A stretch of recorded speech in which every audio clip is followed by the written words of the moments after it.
The candles in the drawing room of Renmore Park had been lit for 2 hours before Cecily Holt unfolded the deed. She had carried it inside the bodice of her sage green gown since 4:30 that afternoon, pressed flat against her ribs like a secret she had not yet decided to spend. 37 people were gathered in that room. The fire was built high behind its iron grate. Miss Arabella Crane stood near the pianoforte in ivory silk and a rope of diamonds that caught every flicker of light and returned it doubled. Lady Dorothea Ashby sat at the head of the nearest settee with her fan half open and her gray eyes fixed on the room in the manner of a woman who has never once doubted that the room was hers to command. Mr. Felix Holt stood near the door to the corridor, his coat newly pressed, his expression the careful arrangement of a man who believed everything was still going as planned. And at the far end of the room, near the tall windows that looked out onto the dark grounds, Richard Ashby, the Duke of Renmore, stood with his hands clasped behind him and said nothing at all. His face was still. His jaw was the line of something carved and set and disinclined to shift. His eyes, those deep gray eyes under their straight dark brows, had found Cecily the moment she stepped back into the room from the corridor, and they had not moved from her since. She felt them. She felt the weight of them across 30 feet of candlelit air, and she thought. He did not know what she was holding. Then she reached into the fold of her gown and drew out the deed, and began to unfold it, and the sound of the paper in that listening room was the loudest thing she had heard since last spring. "You called me a beggar last spring," she said. Her voice was quite level. She said it to him, and she said it to the room, and she held the deed open so that the candlelight fell across the Duke of Renmore's own signature at the bottom of the page. She had not always known that she would say it in a room like this. She had not, in truth, imagined that she would say it at all. She had imagined, in her darkest moments, that she would say nothing. That she would fold herself smaller and smaller until the world forgot she was present, which was what the world had seemed to want from her since the morning she arrived at Mr. Perd. Allenby's office on the 23rd of March, with her father dead 3 weeks, and the house not yet cold. That morning, she had worn a charcoal gray pelisse that had belonged to her mother and been turned twice at the collar, and she had sat in the chair across from Mr. Miel. Allenby's desk, while her cousin explained, in the patient voice of a man who believes he is being generous, exactly how little she had left.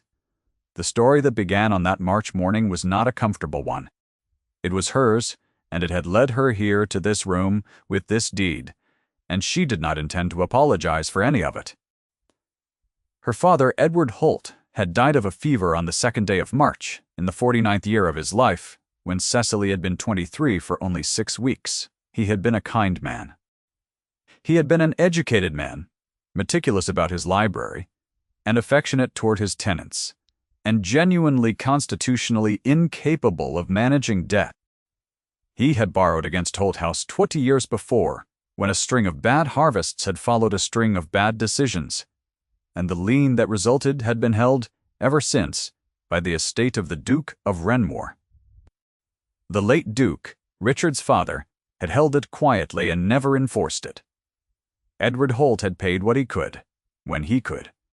It was the arrangement of gentlemen understood on both sides to be something less than a formal claim, and something more than a courtesy.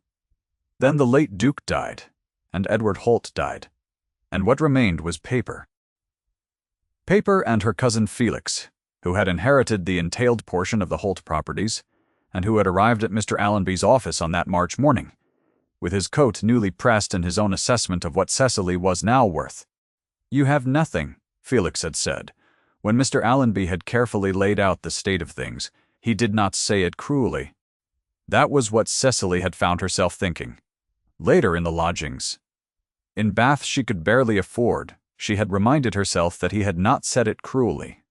He had said it in the voice of a man identifying a fact. The lien is active. The estate of Renmore can call it at any point. You have the house and nothing else. And if the lien is called, you will not even have that. I am prepared to take the property in hand and give you a modest income. You would be comfortable. You are at present a beggar, with a leaking roof, which is not a position I would wish on any Holt." She had thanked him. She had folded her hands and thanked him, and stood and said she would require a few days to consider, and she had walked out of the office and into the cold March air, and stood on the pavement outside long enough to understand that she would not accept his offer. And then she had gone to find lodgings. She would not be managed by him. She did not know, on that March morning, what she would do instead. She knew only that much. The lodgings in Bath were 2 small rooms above a bookshop, and they smelled of paper and damp, and something she eventually identified as lavender oil from the proprietor's wife. They cost her 3 shillings a week, and she spent 6 weeks in them writing letters. She wrote to distant connections of her mother's. She wrote to her father's old college friend, who sent a sympathetic reply and no offer of employment. She wrote to 3 respectable households advertising for readers or companions, and received 2 polite refusals and 1 silence. The 3rd household, which did not refuse her, was Renmore Park. The advertisement had been precise and impersonal. The estate required a temporary reader and correspondence assistant for Mrs. Penn, the housekeeper, whose eyesight had been worsening through the winter. The position was one of domestic employment. The pay was modest. The duration was uncertain, dependent on the housekeeper's recovery. Cecily had written her reply very carefully. She had not mentioned her father's debt to the estate. She had not mentioned her cousin, or the lien, or the leaking roof. She had written that she was a capable reader with strong French and competent Italian, that she was accustomed to the management of household correspondence, and that she was available immediately. Mrs. Penn had replied within the week. Come Thursday. She had come, on Thursday, on the 23rd of May, with 1 trunk and the charcoal gray pelisse and the composure of a woman who has decided to stop counting what she has lost. Renmore Park was a great house in the older style, stone-fronted with long windows, set on grounds that ran to green hills in every direction, and a churchyard at the estate's southern edge, where 3 generations of Ashbys lay under carved stone. The house itself smelled of beeswax and cut flowers in the particular deep-settled warmth of rooms that have been well kept for a very long time. Mrs. Brink Penn met her in the hall, a small and compact woman of 60, with close-cropped white hair, and the air of someone who notices everything and remarks on very little.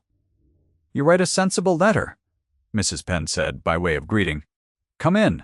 The library fire is lit. We will begin there." The library was 2 floors of books under a vaulted ceiling, lit in the mornings by long windows on the eastern wall, and in the evenings by 4 candelabras placed at intervals along the central table.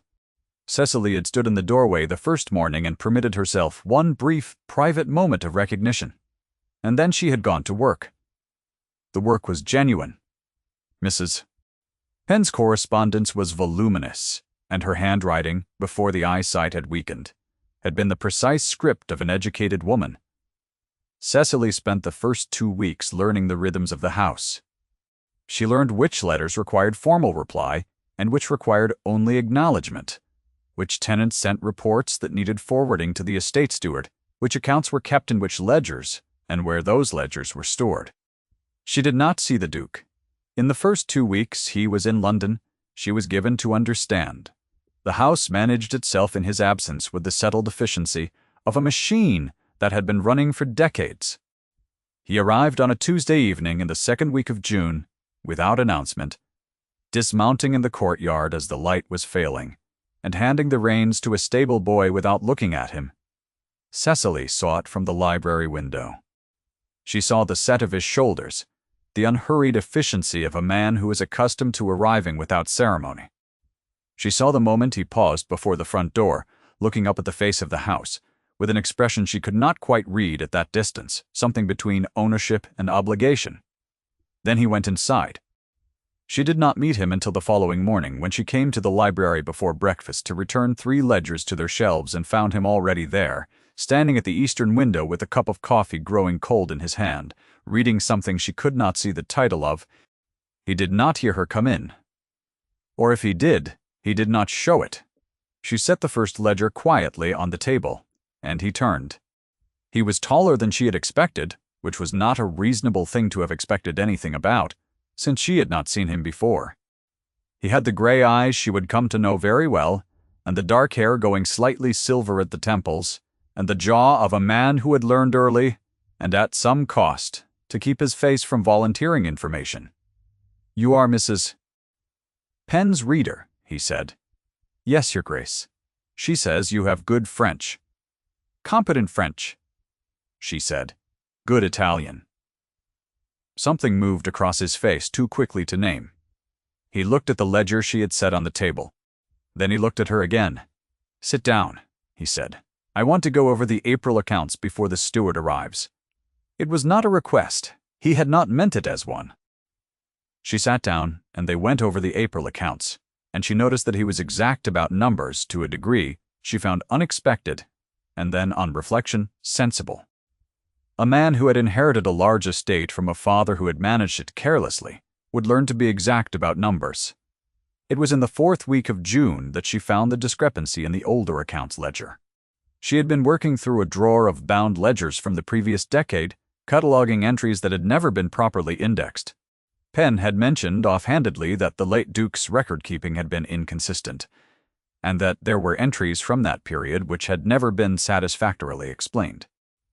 Cecily had taken the task on as an evening project, working at the small desk in the corner of the library by a single candle while the summer light failed outside. The entry was small. A deed of release. Recorded on the 14th of September of the previous year for the Holt estate in Hampshire, a lien of £720, discharged in full. The notation was in the estate steward's hand. Deed signed by Richard Ashby, Duke of Renmore. Conveyed to claimant's representative filed. Below it, in different ink and a different hand, a single line had been drawn through the original entry, and a notation, added in different ink, voided in error. See correspondence file. She looked at the crossed-out entry for a long time. She looked at the date. September. 6 months before her father died. 6 months before her cousin had sat across from her at Mr. Cole Allenby's office and explained that she was a beggar with a leaking roof. She did not move for several minutes. Then she picked up her pen, turned to the index page at the front of the ledger, and added the entry as it should have been added. Deed of release, Holt Estate, 14th September, signed and conveyed, with a note that the subsequent voiding notation appeared to be in a hand inconsistent with the estate steward's and should be reviewed. She noted the discrepancy clearly and set the ledger aside in the pile for Mrs. Penn's attention. She did not go to the Duke. She did not go to Mr. Allenby. What she had found was a notation in an estate record that she had been hired to catalog, and cataloging it honestly was the job she had been given. It was not her place to draw conclusions. It was her place to record what she saw accurately. She recorded it accurately, and she folded her hands, and she went to bed. She did not sleep well. Mrs. Penn had seen her mark the discrepancy. Cecily had not known this at the time. She had been alone in the library, or believed herself alone, and she had not heard the door open, or the soft footstep, and she had not seen Mrs. Penn standing at the edge of the candlelight for the space of 30 seconds watching. Mrs. Penn had said nothing that evening. She had gone away as quietly as she had come. The following morning she brought Cecily's tea herself, which she had not done before, and she had set it down with a look Cecily could not entirely account for, something careful and assessing and faintly warm. "You have been thorough," Mrs. Penn said. "It seemed right to be," Cecily said. Mrs. Penn had nodded once, as if this confirmed something she had already decided, and left.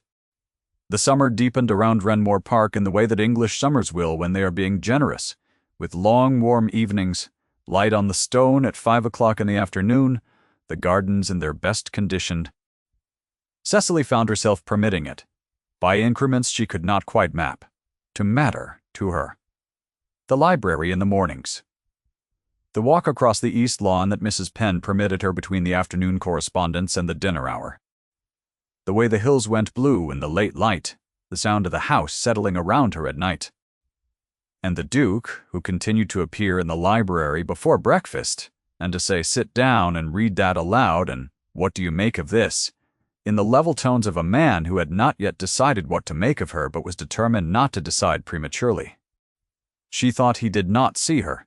She corrected this assessment in mid-July when he came into the library during the afternoon and found her at the window seat, not working, just watching the rain. She heard him come in and she did not move because she had not thought he would stay. He went to his own desk. He opened a letter. He did not speak for several minutes. Then he said, without looking up from the letter, "The August accounts will need to go to Allenby by the 15th. I would appreciate your assistance with the summary." "Of course, Your Grace," she said. He looked up then, just briefly. The rain was behind her and the light was the particular gray-green of an English summer storm. And he looked at her for the span of 2 seconds with an expression she had no name for. Then he looked back at his letter. That was all. She had felt it even so. The specific quality of being looked at by someone who is actually looking, as opposed to someone who is looking in your direction because you happen to be there. It was a distinction the world had mostly not offered her, and she noticed it the way you notice. Warmth when you have been cold for a long time with a suspicion that it cannot last. It was the second week of August when she first heard herself described again in the word that had followed her from the solicitor's office in March. She had been returning from the East Lawn, later than usual, the long August evening still faintly gold, the dining room windows were open onto the garden, and she passed close enough to hear 2 voices clearly. Lady Dorothea, who had arrived the previous week with Miss Arabella Crane and 2 trunks of summer luggage, was speaking in the measured tones of a woman who has long since stopped pretending she speaks quietly, by accident. "She is a charity case, Arabella," Lady Dorothea said. "A beggar girl they have taken in as a reader, because Mrs. Penn's eyes are failing. She will be gone by October, and I would prefer that Richard not make a habit of these arrangements." Miss Crane said something low and laughing in response, and Lady Dorothea's fan closed with a small, decisive sound.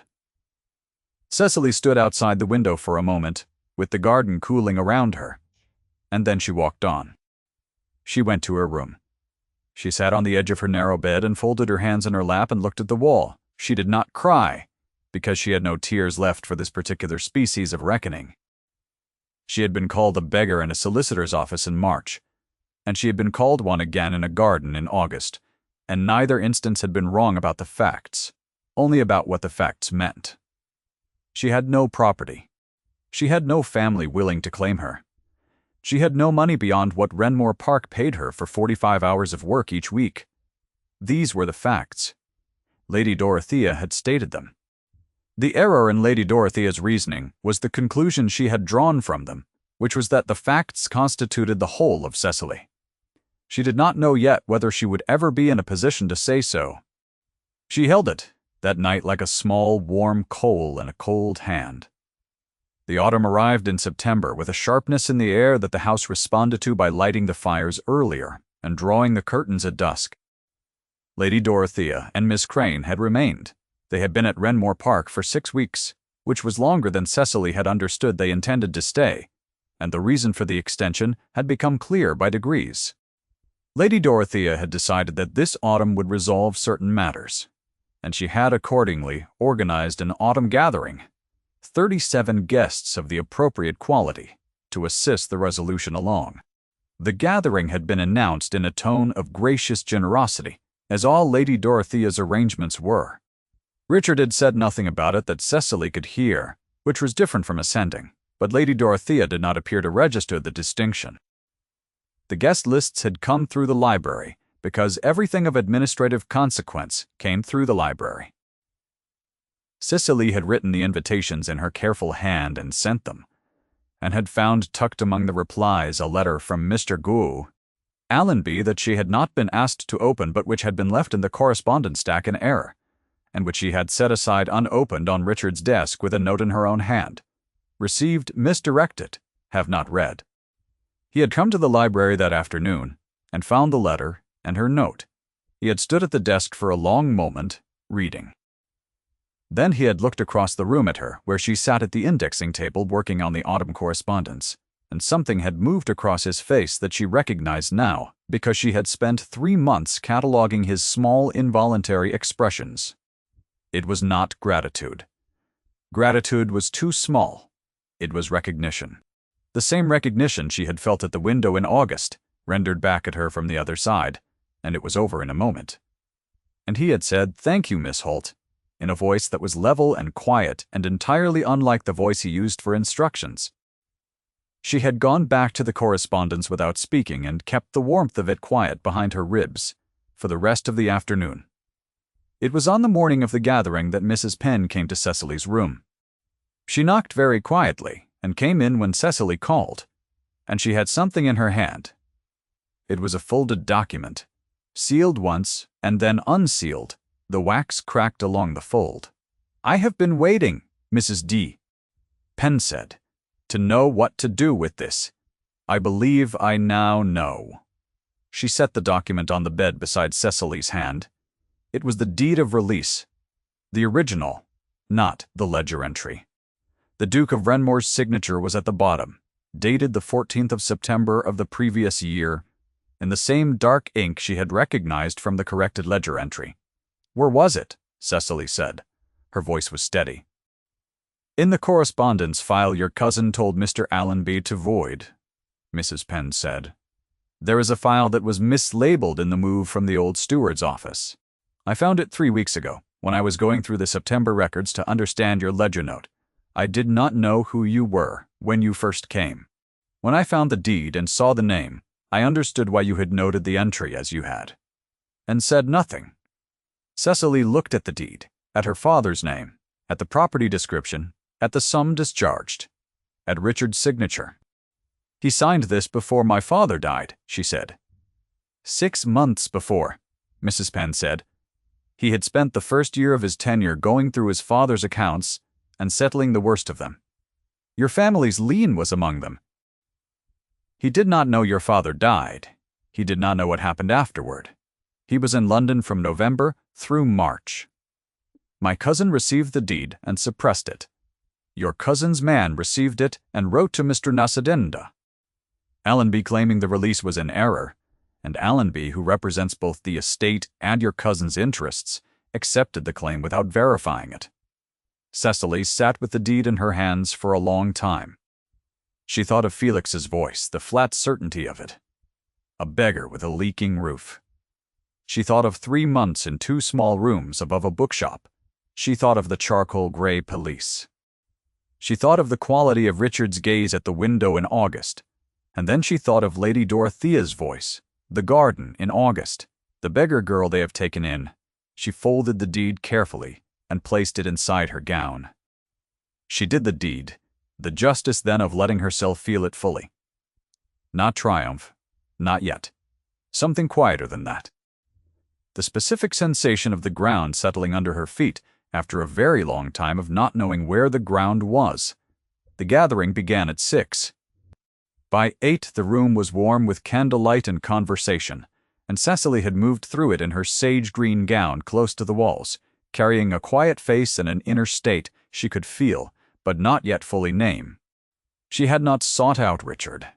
She had not sought out her cousin.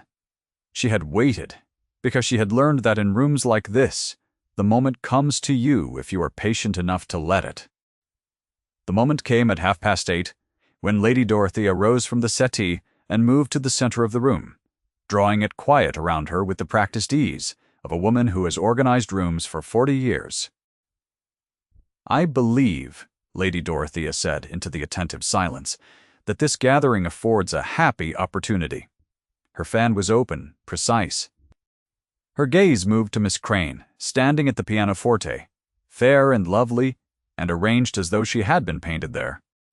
"My son has shown himself this autumn to be a man of settled and excellent judgment in all things pertaining to the management of his estate. It is my very great pleasure to anticipate an announcement which will, I hope, give us all reason for the warmest felicitation." She paused. She was looking at Richard. Richard, at the far end of the room, had not moved. His face was the face of a man receiving news he was not expecting. His eyes were not on Lady Dorothea, and they were not on Miss Crane. They were on Cecily. The pause stretched. It was into this pause that Felix Holt, from his position near the door, spoke. "An excellent occasion," Felix said, with the smooth pleasure of a man who believes the evening is going according to his interests. Though one wonders how the household reader will accommodate the changes. He smiled at someone beside him. A low, confiding smile. The beggar from last spring who somehow insinuated herself into a position of advantage will find, I suspect, that autumn is less forgiving than summer. The words were not loud. Several people heard them all the same. Cecily heard them from across the room, and she felt the old familiar cold arrive in her chest. The cold she had first felt on the pavement outside Mr. Allenby's office in March, and this time, she did not stand still and let it settle. She turned. She crossed the room. She did it in the manner of a woman who has decided for the first time that the room is hers to cross. And she came to stand where the candlelight was good, and the whole of the gathering could see her clearly. She reached inside her gown and drew out the deed, and she began to unfold it, and the sound of the paper was the loudest thing she had heard since spring. "You called me a beggar last spring," she said. Her voice was quite level. She said it to him, and she said it to the room, and she held the deed open so that the candlelight fell across the Duke of Renmore's own signature. At the bottom of the page he went still. His smile did not disappear at once. It stayed on his face for a moment the way a frame stays on a wall after the picture has been removed, present and hollow. "This is the deed of release for Holt House," Cecily said. "Sat.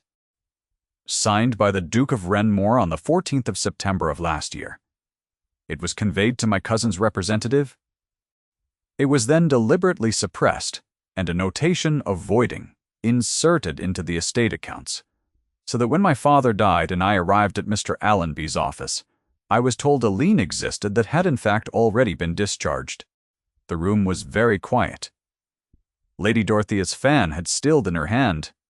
Miss Crane had turned from the pianoforte, and whatever had been arranged in her expression had given way to something more honest. A young woman watching something she had not been prepared for. Richard crossed the room. He did not hurry, and he did not dawdle. He came the length of the drawing room in the steady, unhurried way of a man who knows where he is going, and he stopped beside Cecily. And he looked at the deed in her hands, and then he looked at her cousin with an expression that was as close to cold fury as she had ever seen on his face, which was not very close, but which was unmistakable. "I will have Mr. Allenby here in the morning," he said to Felix. "You will remain available." He opened his mouth. He closed it again. Lady Dorothea found her voice. "Richard, this is hardly the moment for estate business." "The occasion tonight is not." "The occasion tonight," Richard said, and something in the quality of his voice silenced her, not loudly, but entirely, "is what Miss Holt has made it." He turned to look at her then. Cecily, who had been holding the deed very steadily, and watching all of this with the careful composure of a woman who has spent a year being careful and composed, met his eyes and felt, for the first time since March, the ground solid and unmistakable under her feet. He looked at her for the space of 3 full breaths. Then he looked at the room. "This house," he said, "and everything in it belongs to Miss Holt." He said it plainly. He said it in the voice he used for facts. He said it once. The room took a moment to receive it. Then, from Mrs. Preece, Penn's position near the hall doorway, a small and deliberate sound, a single soft exhalation, the sound of a woman who has been waiting for the right thing to happen and has seen it happen. Several of the guests nearest to Cecily turned toward her, not with the assessment she had felt all evening, the appraising attention of 37 people deciding what she was worth, but with something else, something slower and warmer, a recognition arriving by degrees. Lady Dorothea's fan opened again and closed and opened, a small mechanical rhythm that was the only evidence she gave of the evening's displacement. She said nothing. She had the wit to say nothing. She sat very upright on the settee, and performed with considerable skill the expression of a woman making the best of an unexpected development. Miss Crane moved away from the pianoforte and took a seat near the window. She looked, Cecily thought, not so much wounded as released, as though she had been holding a pose for longer than she found comfortable and was quietly grateful for the excuse to set it down. Her cousin left the room. He did it without announcement, in the manner of a man who has calculated that discretion is now his best available option, and the door to the corridor closed behind him without a sound. Cecily became aware by slow degrees that she was still standing in the center of the drawing room holding an open deed, and that Richard was still beside her, and that the room had arranged itself around these two facts and was managing to function.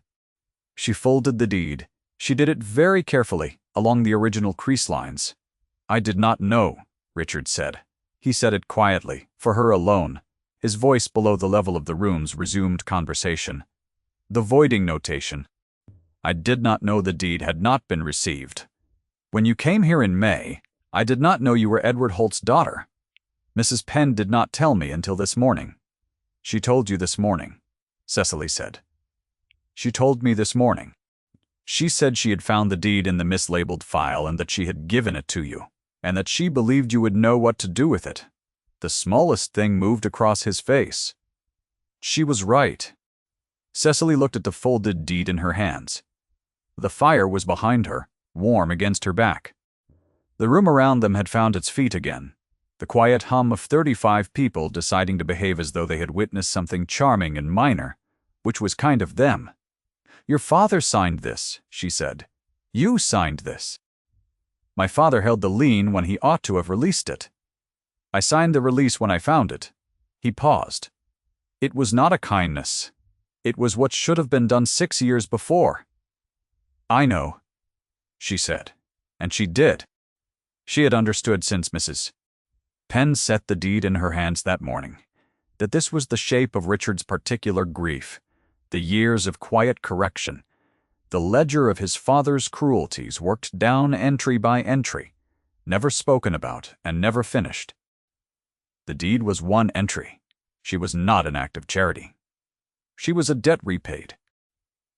He stood beside her for a moment in the warm noise of the room, and she felt the exact distance between them, 2 feet, which was correct for a drawing room, and entirely insufficient for what she wanted to say. She did not know yet what that was in its full articulation. She knew she was not ready to say it in a room with 35 people. "Thank you, Miss Holt," he said. The same voice from the afternoon in the library when she had set the unopened letter on his desk. She looked up at him. "Cecily," she said. She did not know why she said it. She had not planned to. She felt the rightness of it immediately, though her own name and her own voice offered freely. Something happened to his face. It was a small thing. Most of it she would not be able to describe afterward. The jaw, still set. The eyes, gray and dark-browed, and presently quite warm. The very slight adjustment at the corners of his mouth that was not quite a smile, and was more significant than one. "Cecily," he said. He said it once, as though testing the weight of it. Then he said, "Come and sit down. You have been standing in the center of the room for long enough." She sat down. He sat beside her, and they were not alone in the room, and 35 people were making the cheerful effort of pretending not to watch them. And none of this mattered very much. By October, the leaves had turned along the estate's long drive, amber and copper, against the gray stone of the gateposts, and the mornings were cold, and the evenings came earlier, and the fires in the library were lit by 3 o'clock each afternoon. Mr. Allenby had come the morning after the gathering, pale and thorough, and had confirmed what Cecily had known from the deed. The lien had been legally discharged, the voiding notation was fraudulent, and Holt House was hers, unencumbered, to the last loose slate on the roof. He had not contested this. He had left for his own property in Dorset within the week, which was its own kind of answer. Lady Dorothea had remained at Renmore Park through September, which surprised Cecily until she understood that staying was the more courageous choice, and that Lady Dorothea, whatever her errors, was not without courage. She had come to find Cecily in the library on the 3rd morning after the gathering, and she had sat in the chair across the table and looked at her for a long moment with her cool gray eyes, and then she had said precisely, "I was wrong about you." I would like that noted. She did not apologize for the garden in August or the Beggar girl. She did not need to. The noting was enough, and Cecily received it with the same quiet grace she had received the other thing, the one that required no noting, because everyone in the room had seen it happen. Miss Crane went home to her family in Hampshire, with her dignity intact, and by all accounts Cecily later heard quite cheerful about it. Richard was not a man who spoke easily about the things he felt. He was precise about ledgers, and he was precise about the dates he had cleared each of his father's outstanding claims. And he was precise about the morning he had first seen Cecily in the library with a cold cup of coffee and 3 returned ledgers. But when it came to the language of his interior, he reached for it with the careful uncertainty of a man who knows the room is there, but has not spent much time in it. He found his way in, as it turned out, by degrees.